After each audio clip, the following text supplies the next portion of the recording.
नमस्कार, मैं विवेकानंद और आप देख रहे हैं news for nation. Bihar Vidhan Parishad की 7 सीटों के बारे में हम आपको बताएंगे कि किस सीट से किस प्रत्याशी की जीत हो रही है, किस गठबंधन की जीत हो रही है।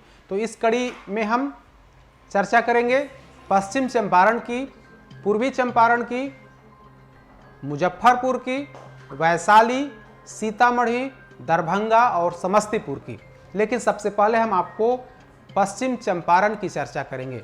पश्चिम चंपारण में भी लड़ाई जो थी वो 2 प्रत्याशी के बीच में, आरजेडी के जो प्रत्याशी हैं सौरभ कुमार और दूसरा राजेश राम, जेडीयू के प्रत्याशी। राजेश राम 2015 में भी चुनाव जीते थे। इस बार जेडीयू ने उन्हें उम्मीदवार बनाया है, जबकि आरजेडी के तौर पर, आरजेडी प्रत्याशी के तौर पर सौरभ कुमार चुनावी मैदान में है। सौरभ कुमार एक व्यवसायी माने जाते हैं, लेकिन राजेश राम एक पूर्णतः जो हैं वो कहीं ना कहीं पॉलिटिशियन, राजनीतिज्ञ हैं।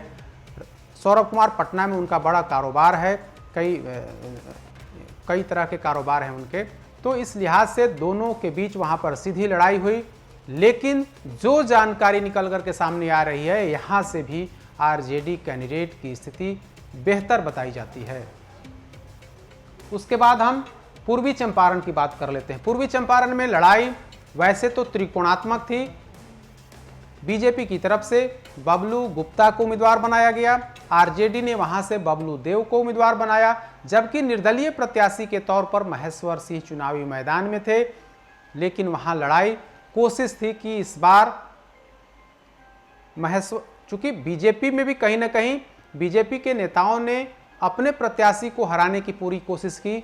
खबर है कि आरजेडी के भी कुछ नेताओं ने प्रत्याशी बबलू देव को गच्चा देने की कोशिश की है। उसमें से एक पूर्व विधायक एवं अन्य एक, वैसे तो कहा जा रहा है कि एक विधायक भी कहीं ना कहीं आरजेडी प्रत्याशी के खिलाफ में काम किए हैं। लेकिन वहां भी लड़ाई, भले ही दावा किया जा रहा हो कि निर्दलीय प्रत्याशी महेश्वर सिंह ही लड़ाई में है, लेकिन वहां सीधी लड़ाई बबलू गुप्ता जो बीजेपी के प्रत्याशी हैं और आरजेडी के प्रत्याशी बबलू देव के बीच है। वहां लड़ाई काफी दिलचस्प है। कौन जीतेगा कौन हारेगा यह कहा नहीं जा सकता है, लेकिन यह सब कुछ तय है जो है वो निर्दलीय प्रत्याशी के तौर पर है। अगर निर्दलीय प्रत्याशी महेश्वर सिंह ने जो MY समीकरण में सेंध लगा दी या मुसलमानों का अगर कुछ वोट वो काटे होंगे, तो निश्चित तौर पर आरजेडी के लिए नुकसान होगा। वहीं बीजेपी प्रत्याशी जो बबलू गुप्ता हैं, उनको भी, उनके जो वोटर हैं, उनके जो वोट बैंक है, उसमें भी कहीं ना कहीं सेंध लगी है। महेश्वर सिंह के पक्ष में कुछ वोट पड़ा है। तो वहाँ दोनों प्रत्याशी जो आरजेडी और बीजेपी के प्रत्याशी हैं, उनके वोट बैंक में सेंध लगी है। वो कितना सेंध लगा है यह पता तो कल ही चलेगा, लेकिन वहाँ लड़ाई काफ़ी दिलचस्प है। कौन जीतेगा कौन हारेगा यह स्पष्ट नहीं हो पा रहा है, क्योंकि इसमें त्रिकोणात्मक यानी कि महेश्वर सिंह ने खेल बिगाड़ने की कोशिश की है। आगे हम चर्चा करेंगे मुजफ्फरपुर की।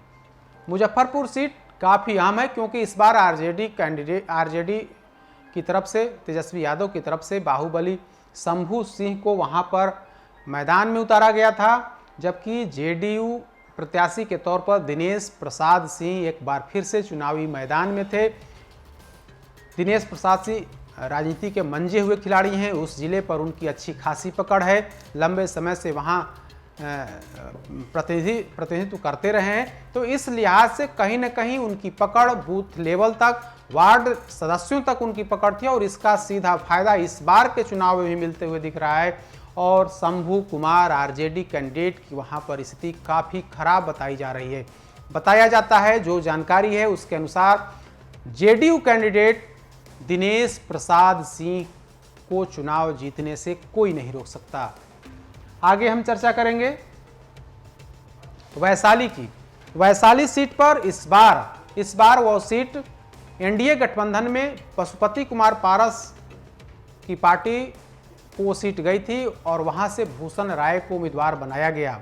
भूषण राय हाजीपुर के ही एक व्यवसायी हैं, जबकि आरजेडी ने फिर से सुबोध राय को उम्मीदवार बनाया था। दोनों के बीच लड़ाई थी। हालांकि वहां से चिराग पासवान की पार्टी, चिराग पासवान का जो गुट है, उस गुट ने भी अपने चाचा पशुपति कुमार पारस की के जो प्रत्याशी थे उनको समर्थन न देकर के तेजस्वी यादव को समर्थन दिया और इसका परिणाम इस बार दिख रहा है और सुबोध राय वहां से जीत सकते हैं, यानी कि आरजेडी कैंडिडेट की जीत तय मानी जा रही है।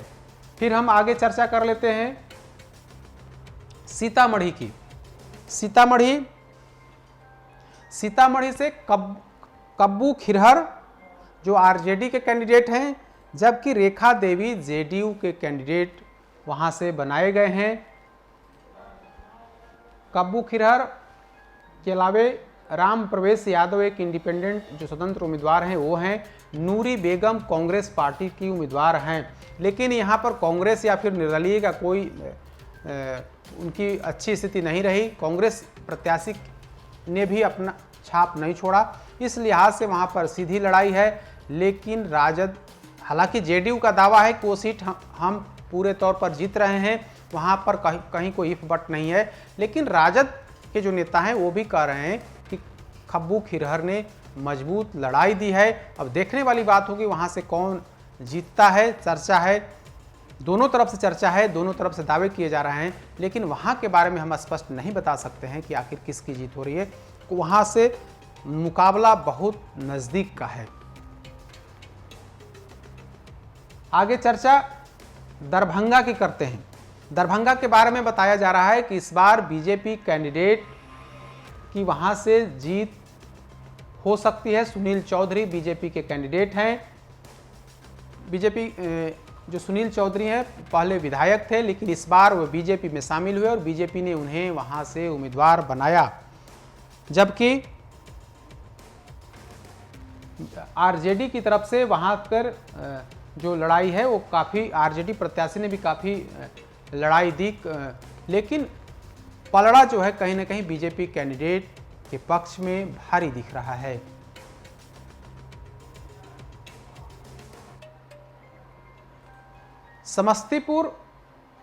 समस्तीपुर सीट काफ़ी अहम है। रोमा भारती आरजेडी की कैंडिडेट हैं, जबकि तरुण कुमार बीजेपी के कैंडिडेट हैं। रोमा भारती के बारे में कहा जा रहा है कि उन्होंने इस बार अच्छी चुनौती दी है तरुण कुमार को, लेकिन वहां पर भी कांटे का मुकाबला है। कहा जा रहा है कि वहां से तरुण कुमार की जीत हो सकती है। तो इन 7 सीटों के बारे में हमने बताया। विधान परिषद की पूर्वी चंपारण से लेकर के पश्चिमी चंपारण, मुजफ्फरपुर, सीतामढ़ी, इन क्षेत्रों के बारे में हमने आपको विस्तार से बताया।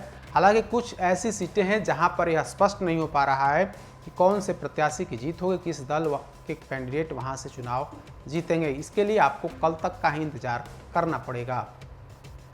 अधिक अपडेट्स के लिए देखते रहिए न्यूज़4नेशन। नमस्कार।